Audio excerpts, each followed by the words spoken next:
Netanyahu কি ঘুমাতে পারেন? শহীদ শিশুদের অভিশাপে নীল ইসরায়েলি মসনদ।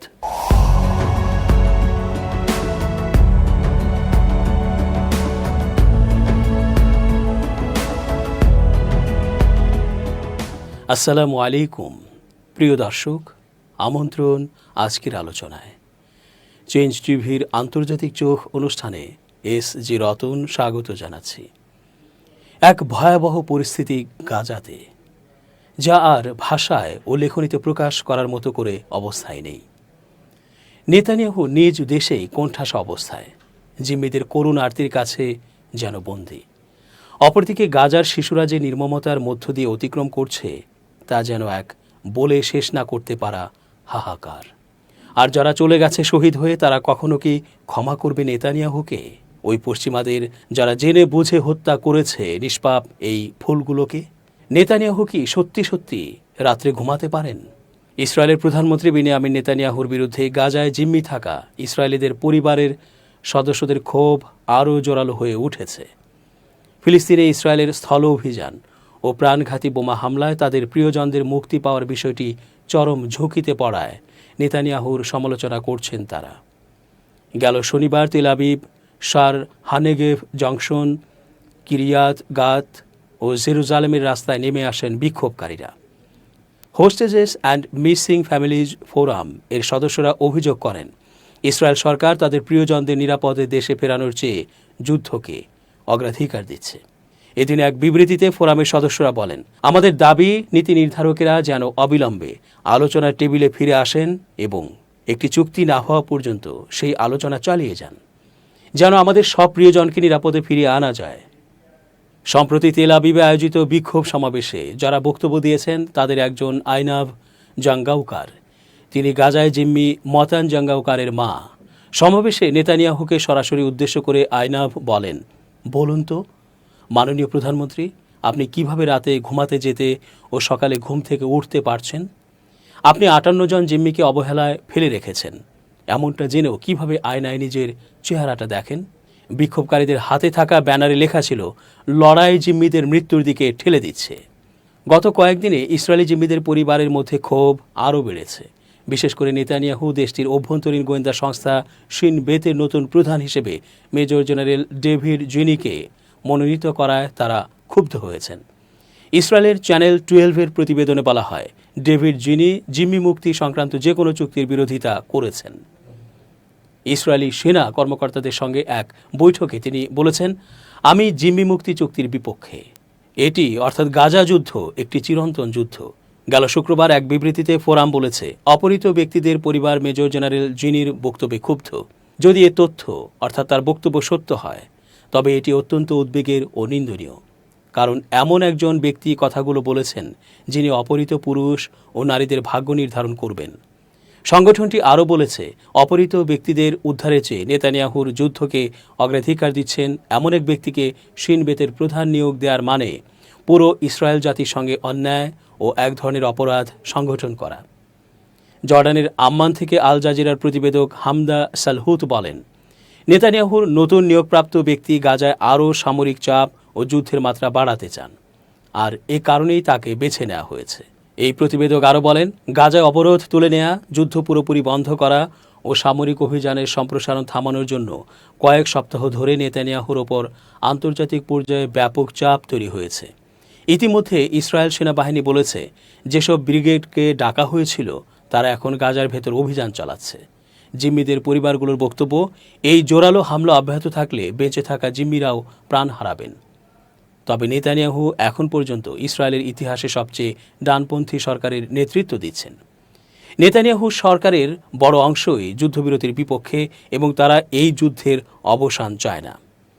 ইসরায়েলের সর্বোচ্চ আদালত বিদায়ী শিন বেত প্রধান রোনেন বারকে বরখাস্ত করার চেষ্টা অবৈধ বলে রায় দেওয়ার ঠিক একদিন পর নেতানিয়াহু মেজর জেনারেল জিনিকে সংস্থাটির প্রধান হিসেবে নিয়োগ দেওয়ার ঘোষণা দেন। আদালত বলেছেন, নেতানিয়াহুর বিরুদ্ধে চলমান দুর্নীতির মামলার সঙ্গে স্বার্থের সংঘাত আছে, তাই বরখাস্তের সিদ্ধান্ত আইন সিদ্ধ নয়। আদালতের এ রায়ের পরও নেতানিয়াহু জিনিকে নিয়োগের পথেই হেঁটেছেন। এরপর অ্যাটর্নি জেনারেল সতর্ক করে বলেন, প্রধানমন্ত্রী আইনগত পরামর্শ উপেক্ষা ও পুরো নিয়োগ প্রক্রিয়াকে কলুষিত করেছেন। ইসরায়েলের নৃশংস হামলা ও খাবারের অভাবে চরম দুর্দশায় রয়েছেন ফিলিস্তিনের গাজার বাসিন্দারা। প্রতিদিনই বাড়ছে লাশের সারি, থামছে না ক্ষুধার্ত শিশুদের কান্না। এমন পরিস্থিতিতে গাজা সংঘাত নিষ্ঠুরতম পর্যায়ে প্রবেশ করতে যাচ্ছে বলে আশঙ্কা করছেন জাতিসংঘের মহাসচিব অ্যান্তোনিও গুতেরেস। ইসরায়েল গাজাবাসীদের দুর্ভিক্ষের দ্বারপ্রান্তে ঠেলে দিয়েছে বলে মন্তব্য করেছেন তিনি। 2023 সালের অক্টোবর থেকে গাজায় নির্বিচার হামলা চালিয়ে যাচ্ছে ইসরায়েল। সম্প্রতি অপারেশন গিডিয়নস চ্যারিয়টস নামের অভিযান শুরুর পর হামলার মাত্রা আরও বাড়িয়েছে তারা। এরই মধ্যে আন্তর্জাতিক চাপের মুখে 11 সপ্তাহ অবরোধের পর গাজায় প্রতিদিন 100 ট্রাক ত্রাণ প্রবেশের অনুমতি দেয় ইসরায়েল। তবে এর চেয়ে কম ত্রাণ গাজায় পৌঁছাচ্ছে বলে অভিযোগ জাতিসংঘের। গেল শুক্রবার যুক্তরাষ্ট্রের নিউ ইয়র্কে সাংবাদিকদের গুতেরেস বলেন, প্রায় 80 দিন ধরে প্রাণ বাঁচানোর জন্য প্রয়োজনীয় ত্রাণ গাজায় প্রবেশ করতে দিচ্ছে না ইসরায়েল। এতে উপত্যকাটির বাসিন্দারা দুর্ভিক্ষের মুখে পড়েছেন। বন্যার মতো বিপুল তোড়ে এখন গাজায় ত্রাণ সরবরাহ প্রয়োজন। তবে যে পরিমাণ ত্রাণ প্রবেশের অনুমতি দেওয়া হয়েছে তা 1 চামচ পানির মতো। গাজায় মৃত্যু ও ধ্বংসযজ্ঞ যখন ভয়াবহ পর্যায়ে পৌঁছেছে, তখন ইসরায়েল হামলায় ব্যাপকতা বাড়িয়েছে বলে উল্লেখ করেন জাতিসংঘের মহাসচিব। তিনি বলেন, গাজায় 80% এলাকাকে সামরিক অঞ্চল হিসেবে ঘোষণা করেছে ইসরায়েল। সেখান থেকে বাসিন্দাদের সরে যেতে বলা হয়েছে। এমন পরিস্থিতিতে দ্রুত এবং দীর্ঘমেয়াদে ত্রাণ না পেলে আরও মানুষের মৃত্যু হবে। জাতিসংঘের হিসাবে গাজায় প্রতিদিন কমপক্ষে 500 ট্রাক ত্রাণ সরবরাহ করা দরকার। ইসরায়েলের হিসাবে গত সোমবার থেকে কারেম আবু সালেম ক্রসিং দিয়ে উপত্যকাটিতে মাত্র 300 ট্রাক ত্রাণ পৌঁছেছে। তবে জাতিসংঘ বলছে, নিরাপত্তা ও বিশৃঙ্খলার কারণে এই ত্রাণের 3 ভাগের মাত্র 1 ভাগ গাজার ভেতরে বিভিন্ন গুদামে পৌঁছাতে পেরেছে। গাজায় ত্রাণ সংকটের কারণে অনেক ত্রাণ সরবরাহ কেন্দ্র ও দাতব্য রান্নাঘর বন্ধ হয়ে গেছে। যেগুলোয় সামান্য খাবার রয়েছে, সেখানে খাবার ও পানির জন্য মানুষের দীর্ঘ লাইন দেখা গেছে। গাজা থেকে আল জাজিরা সাংবাদিক হানি মাহমুদ বলেন, গত 2 দিনে গাজায় যে খাবার পৌঁছেছে তা প্রয়োজনের তুলনায় খুবই সামান্য। এর মাধ্যমে উপত্যকাটির মানবিক সংকটের কোনো সমাধান হবে না। গাজার স্বাস্থ্য মন্ত্রণালয়ের হিসাব অনুযায়ী 19 মাস ধরে চলমান ইসরায়েলের হামলায় গাজায় 53,901 জন নিহত হয়েছেন। এই সময় আহত হয়েছেন 1,22,593 জন। আর উপত্যকাটির জনসংযোগ কার্যালয়ের হিসাবে ইসরায়েলের হামলায় এখন পর্যন্ত 61,700 জন নিহত হয়েছেন। ধ্বংসস্তূপের নিচে চাপা পড়া ব্যক্তিদের মৃত ধরে এই হিসাব করা হয়েছে। একজন আবু সাইদের আত্মা তাড়িয়ে বেড়াচ্ছে বাংলাদেশের অন্যতম শক্তিশালী রাজনৈতিক দল আওয়ামী লীগকে। তার সঙ্গে অন্য আত্মারা মিলে তাদের বিতাড়িত করেছে 1.5 দশকের মসনদ থেকে। 2010 সালের 17 ডিসেম্বর তিউনিসিয়ায় আগুনে আত্মাহুতি দেয়া ক্ষুদ্র বিক্রেতা তরুণ মোহাম্মদ বোয়াজিজির আত্মা কাঁপিয়ে দিয়েছে গোটা আরবকে। সূচনা করে আরব বসন্তের। সরকারের পতন হয় তিউনিসিয়া, মিশর, লিবিয়া ও ইয়েমেনে। আন্দোলনের বড় ধাক্কা লাগে বাহরাইনে। আলজেরিয়া, জর্ডান, মরক্কো, কুয়েত ও ওমানও বাদ যায়নি এই বসন্তের ছোঁয়া থেকে। সিরিয়া বয়ে বেরিয়েছে 1.5 দশকের গৃহযুদ্ধ। নিষ্পত্তি হয় বাশার সরকারের পতনের মধ্য দিয়ে। এই ভূমিকার উদ্দেশ্য হল আত্মারা যে লোকচক্ষুর অন্তরালের বিষয় নয়, তারা যে অনেক বেশি শক্তিশালী তা বোঝানো।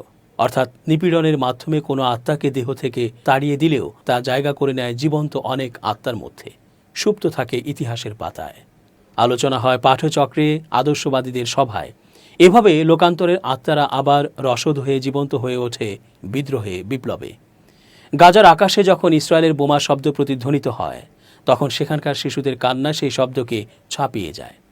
শিশুর চোখে যখন ভয়, ক্ষুধা ও ব্যথার ছাপ স্পষ্ট হয়, তখন মানবতার মুখে কলঙ্ক লাগে।